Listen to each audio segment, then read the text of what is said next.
Okay everyone, in this video I'm going to explain to all of you about how to make flip triangle side table. Okay, first of all we have to make basic shape with rotated rectangle. We can set the distance or the dimension around 450 millimeter and 450 millimeter. Okay, and after that we have to push it up.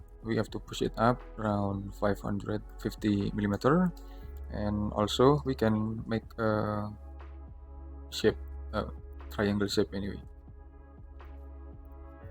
This one you can follow this, and then after that we can offset it inside around 20 or maybe just around 15 millimeter, and then after that we can push it to the limit for object that we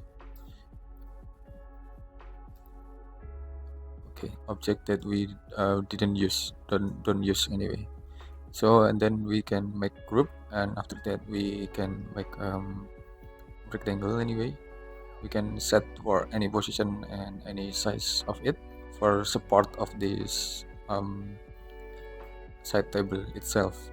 Okay, and then we can select this rectangle and move it to the bottom with shift and through the blue axis, and then we can push it up just a little bit, around maybe 80 millimeter, and after that we can make group.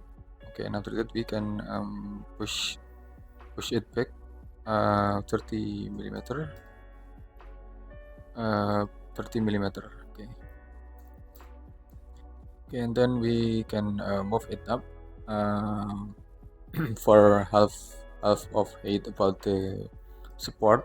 Okay, and then we can delete this with the line,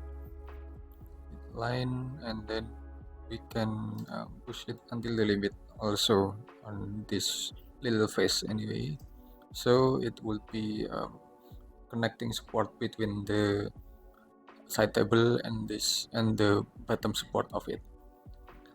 Okay, and now we can make another material. Okay, and we can make the another material on the inside of the board of the side table anyway. We can use this material to make a difference about the exterior and interior of the side table itself. Okay, I think it's enough. I hope all of you get a lot of benefit with this video, and watch for more video in my channel. Okay, thank you.